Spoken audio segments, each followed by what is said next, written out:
Nibbled Away Dharma Talks. I'd like to go back to teachings on mindfulness of body and speak a bit about that, but also introduce you to some exercises. If you've done the beginner's class, you will remember a short exercise in which we scan the body. Everyone remember that? Yeah, and the idea there, and this is an exercise which you find, well, for example, Hakuin, the 18th century Rinzai Shu master, taught a variant of this, so you do find it in ancient traditions. But mindfulness of body, the whole concept, goes back to the Buddha's teachings in the Tipitaka, so it's extremely old. I'd like to focus on this today and introduce you to the exercise. So, mindfulness of body, what does that mean?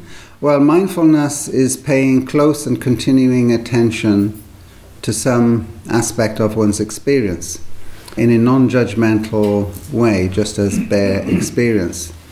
And what is the point of doing that? Well, ultimately, the point of doing that is to dissolve the ego. Why would we want to dissolve the ego? Because the ego, in the Buddha's teaching, is the source, ultimately, of most of our troubles.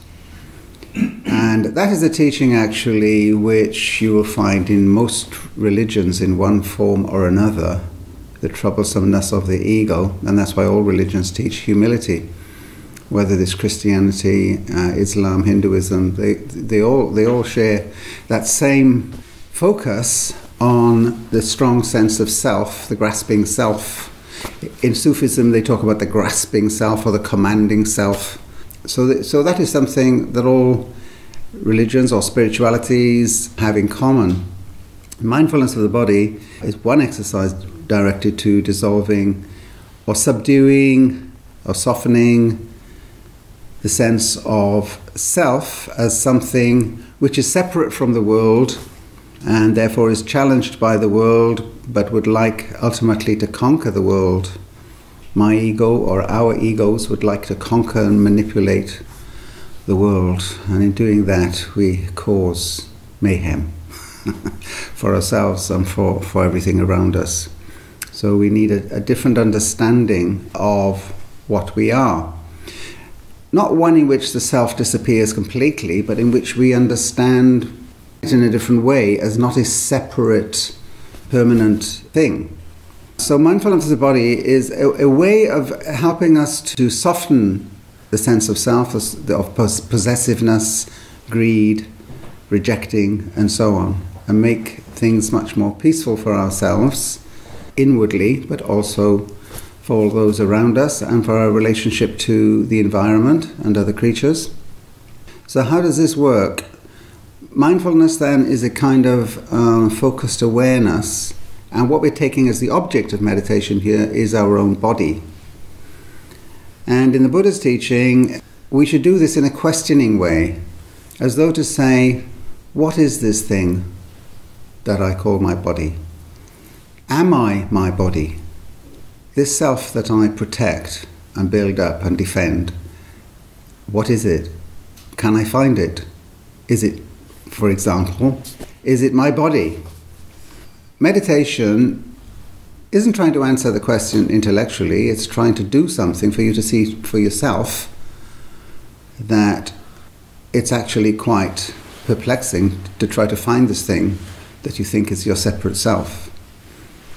And eventually you come to see it in a different way. And if you look at our general behavior, especially in the Western world, you will see that it is perhaps not an exaggeration to say that we are obsessed with the body, and that our behavior manifests our attachment to the body as though the body were ourself. I am my body. If you consider how in the West now we attach so much importance to health and fitness, to running up and down pavements in our trainers, if you look at advertising and the emphasis it puts on how we look, how we smell, what the perfect body is supposed to look like, and how the body is used to attract people to a particular commodity. You see how the explosion of gyms and leisure centres and health and fitness centres and sports activities, all of this seems to say, the body is really the important thing, and I really need to have a perfect body because that is me. I am my body in a way. Not that I actually believe that. I don't say that to myself, but my behaviour manifests a preoccupation with the body. If you think of the cosmetics industry and how thousands, millions of little animals suffer for us to have better cosmetics, for example. Or if you think of the varieties of toothpaste, or how much it takes to get your teeth looking perfect, thousands of pounds. Think of cosmetic surgery, big industry, and increasing in England as well as in America, where we believe it is pretty well entrenched. So mindfulness of the body is pretty important for us, I think, in the West to break this delusion and get a proper balance on things. Of course, the Buddha is not saying neglect your body. Quite the opposite. He did say look after your body, and he looked after his. But the funny paradox in the West is, while we're obsessed with the body, we actually neglect it. So while we're all running up and down pavements in our trainers, we're also obese. So because we're obese, we need to run up and down pavements in our trainers. It's all strange, paradoxical, bizarre behavior, actually. So while we're obsessed with the body, we actually treat it very badly. And most of us in the West are rather unfit, even though we have the greatest opportunities ever in the history of the world to look after our bodies and have near perfect nutrition. Strange, isn't it? So let's come back to the Buddha's teaching. Mindfulness of your body. What is this thing that we worship so much at the same time that we neglect? What is it? Is it me? Right, there's no theory about this, it's a practice, right? So let's start from the beginning with the simplest exercise, and I'm going to develop it a little bit in the time we've got available. Adopt your meditation posture, and now you imagine a scanner. You close your eyes and imagine a scanner moving through your body from your top of your head. So it's moving not just over the surface of your body, but it's actually through your body like a scanner, like an MRI scanner, that is moving very slowly through the body. First thing to do, preliminary exercise, is to notice wherever there seems to be some tension. So start from the top of my head, and then I get to my forehead. Am I screwing up my forehead? Am I furrowing my brows by frowning? Is the tension around my eyes, for example, sort of squinting? That's the muscles contracting for no particular reason other than that I'm tense. Then you get down a bit further, and the tongue may be pushing against the roof of the mouth. The jaws may be tight. There may be a grinding of the teeth going on. And there's a kind of air pressure against the roof pushing upwards, like the tongue and the pharynx being pressured, which you may not really notice. So maybe you need to sort of just swallow to let that go. Then down through the neck. Right, now you're getting to the shoulders. There's often a lot of tension in the shoulder muscles. Be aware of that. So what I'm saying is mindfulness, close and continuing attention. So your mind is actually focused on that part of your body, going downwards very slowly. Gets to the shoulders. Now it's getting to the lungs. Now there can be a lot of tension around the lungs and the throat. And a good way to break this is to sigh. You just go, ah. Now a sigh is a very interesting thing, isn't it? We don't think about the sigh, but a sigh, think about it. What is a sigh? When you sigh, when you go, it's a sort of a relief, isn't it? It's a release of tension. That's what a sigh is. Okay, let's make a vow. Sigh 10 times a day, because you're actually releasing tension. We could practice sighing to ourselves. You feel the whole body sort of relaxing. The sigh, in a way, is the opposite of what we're doing most of the time, which is holding a lot of tension in there. And when we get a bit exhausted, or when we get, it becomes a little bit unbearable, we just go, and it's like letting the throat, the lungs relax. And the diaphragm is relaxing, big muscle across the body there. So you can sigh at that point. You can swallow, you can sigh. Now it's going down further. There may be tension around your belly, your hips, your bottom, your thighs, your ankles, right down to your toes. You may be contracting your toes, you may be pushing the foot into the ground. This is about awareness, isn't it? It's body awareness. This isn't just about the body, because in the Buddha's teaching, body and mind are really two aspects of the same thing, like what you see in a mirror. See, what I see in the mirror when I look in the mirror is my body. But who is looking in the mirror? What is looking in the mirror? Well, we say that's my mind. But it's like inner and outer of the same thing. So if you're relaxing your body, you are relaxing your mind. If you're relaxing your mind, you are relaxing your body. But it's not just about relaxation, it's also about developing awareness. And at a deeper level, it's about changing your view of how things are, what I am, what the world is, which has repercussions for how I live my life, or how we lead our lives. Okay, so let's do that first. Who's got, Anna's got the little bell. So Anne, if you could invite that, and then just give us, say, 3 minutes. Close your eyes and just imagine the scanner going down, and really make an effort to notice what is going on at the point where your attention is resting. And then kind of let it go, and if you like, you can imagine the tension draining down through your body, as though it were a lightning conductor. It's just draining down through the body into the ground. Okay, let's do that first, and we'll come back and look at this again.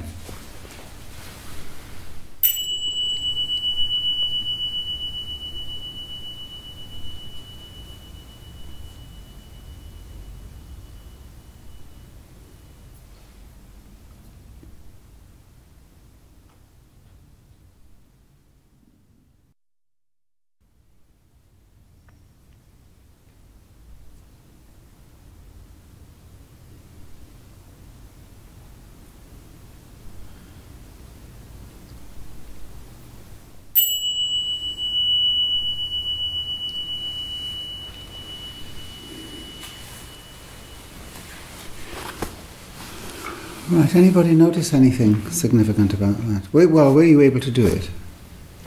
Yeah? Did you notice any areas of tension that you wouldn't otherwise have noticed? Nodding going on, yeah? Were you able then to let go of that? That's the tricky part. Yeah? Now, did you find that there are some knacks for letting go of some significant areas? For example, if you open your mouth slightly, then you can't be clenching your teeth. Right? You can't clench your teeth and have your mouth open. So opening the mouth slightly is a good idea. Then swallowing is another knack, because that releases tension, so you could swallow. Then the sigh. Okay? All, those are ways of releasing the tension and drawing attention to different parts of your body. You could do this as an exercise in itself, so you could spend 10 minutes on this. In fact, what I'm going to tell you now could be your main exercise. Mindfulness of body could be a main exercise. Any comments on that little exercise so far? Did anyone feel it wasn't particularly effective, or didn't know what I meant, or? Yeah? It's good to get permission to sigh, actually. Ah, right, yeah. That's the point, isn't it? We think of that as a bit negative. Yeah. Like if you hear your friend or partner or someone sighing, if you say, "What's wrong?" What's wrong? Nothing's wrong. I'm just releasing some tension, which is a good thing. So when you hear somebody sighing, say, "Well done. Let's do more of that." Not what's wrong. Oh, you're doing something right. Let's all sigh together. We could start a sighing club.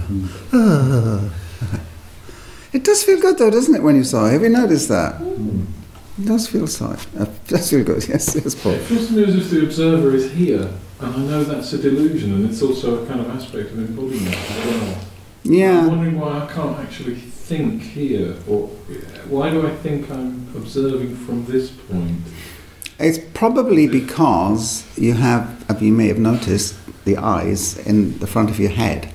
And vision is the strongest of and most dominating of our senses. Yeah.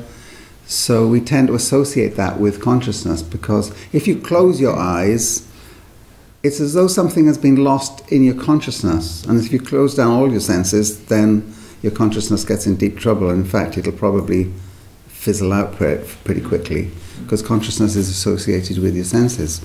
So it's probably because but if you go back in time onto other cultures, the consciousness or mind was regarded to be in some, for example, was in the belly, or was in the heart, or the chest. So it doesn't. If you were to ask somebody, where do you think you are in your body, they would probably say, I think about 2 inches behind my eyes. But of course, if you did some surgery to see, well, what is there, are you going to find a little replica of yourself? A homunculus, they used to call it in the 17th century. A little man or a little woman? No, what you find there is just some brain tissue, which just looks more or less like all the other brain tissue. So it's ridiculous to imagine, actually, that you are. And this is one of the things that we do in mindfulness of body, is kind of look for the self. And it soon becomes clear, well, no, maybe not soon, but sooner or later it becomes clear that it's just absurd to imagine that it's located anywhere, even though there's a strong tendency to think it's somewhere behind the eyes. It may be interesting to ask a blind person, a blind from birth, where they would locate the self. I don't know how they would react to that. They might not say what you think, what you or I would say. Anyway, yes, we do tend to do that. Any other comment? Yes?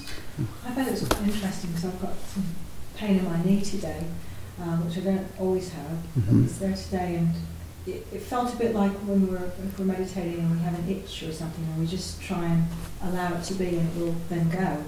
So the same thing happened with that. I was aware of it, allowed it to be, and it actually faded away, which was really interesting. Yeah. It's actually still gone, so it's nice. The Buddha has a separate practice, mindfulness of feelings, and by feelings he does not mean emotions.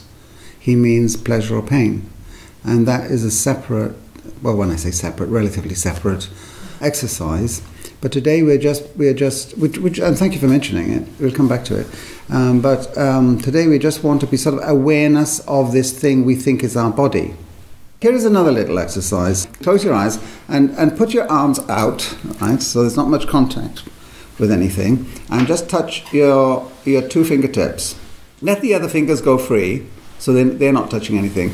So what I'm trying to do is put you in a position where the only thing that you can identify as your body is this little blob suspended in space.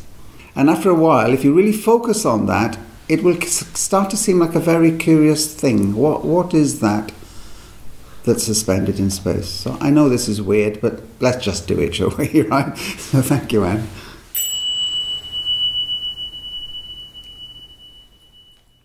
Press it together, so you've got a firm something or other there. What is it? Now you've got to let go of thinking. Don't think about your fingers or think about your hands. Don't imagine your fingers or imagine your hands. Just the bare sensation. What is really in your experience.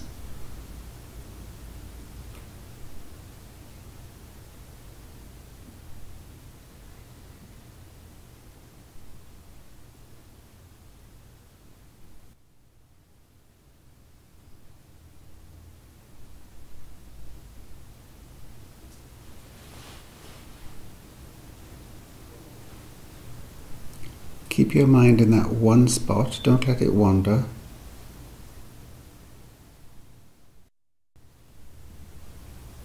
No thinking.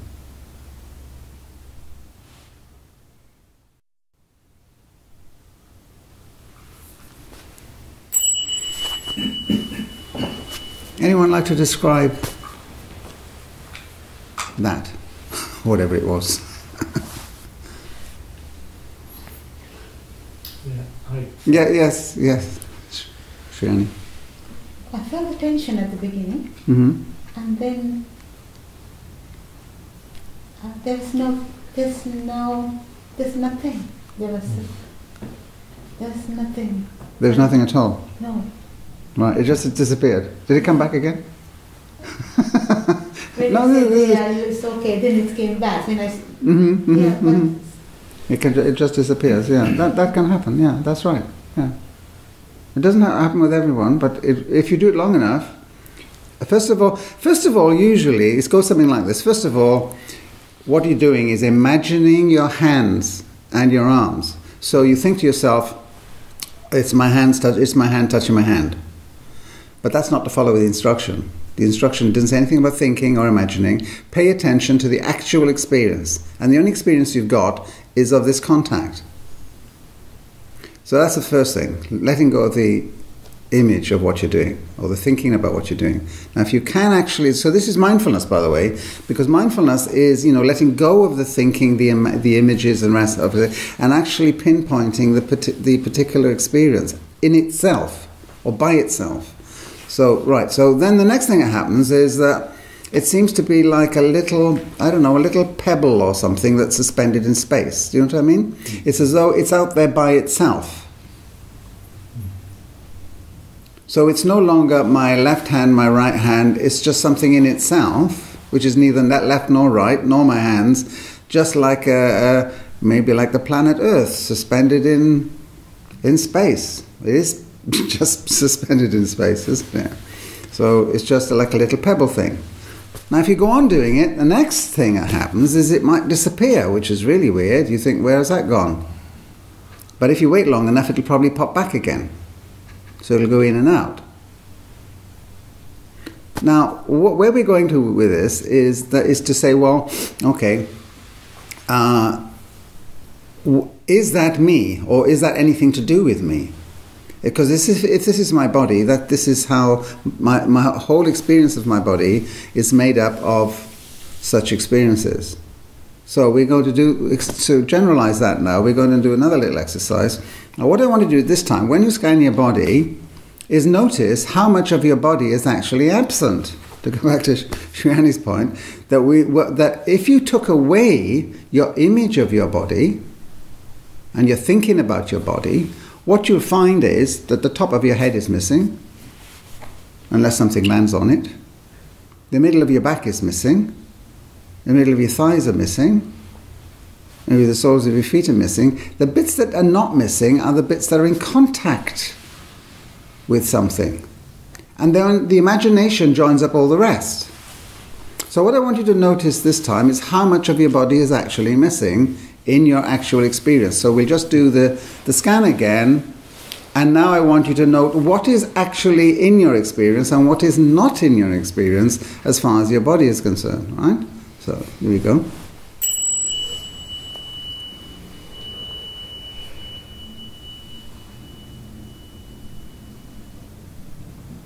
Okay, can you feel the top of your head? Can you feel the back of your head? Can you feel the back of your neck?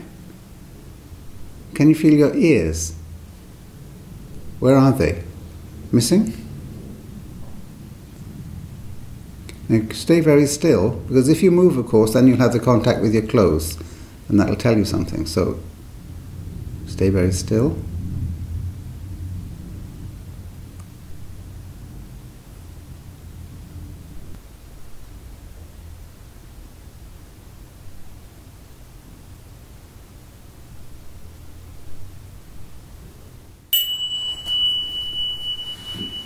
Did you notice that large chunks of your body were actually missing? Well, if you just had the time, of course, we know because we are told that there's a spleen in there. I've never seen it, don't know what it looks like, but I'm told I've got a spleen. It's totally absent as far as my experience is concerned. What about your pancreas? In fact, most of your innards, it's only when you got a tummy ache or something that you notice it, right? It's absent.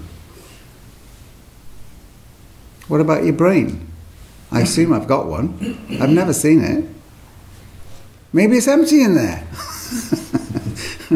You see, what we're trying to do is separate out what I know, what I think, what I image from what I actually experience. Because mindfulness is about the actual experience in that moment. It doesn't include imagining things or thinking things. It's the actual experience that you have at that moment. Actually, there's not very much of it.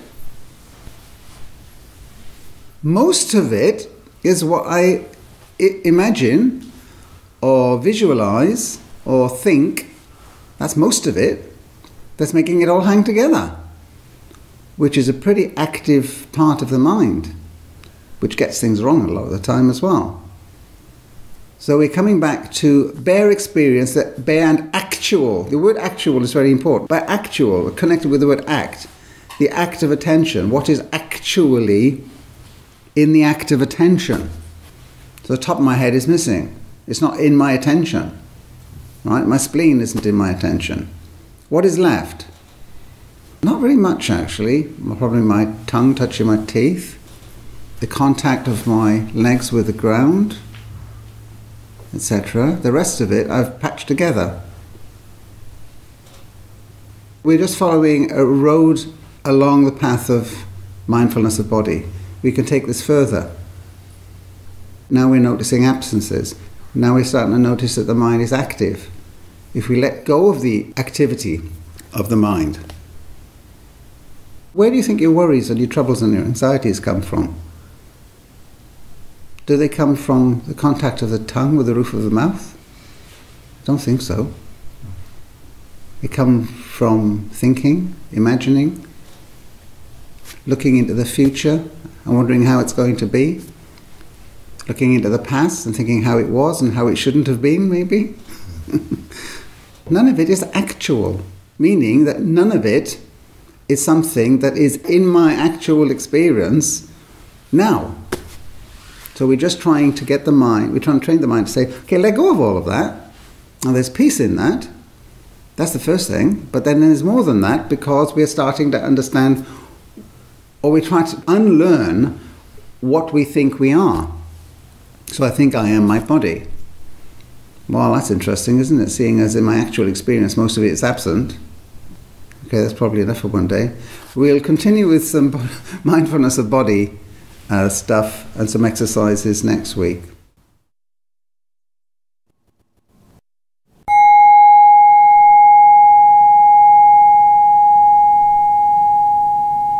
New Buddha Way approaches meditation as a way of life, letting go of East and West, past and future, and starting afresh here and now.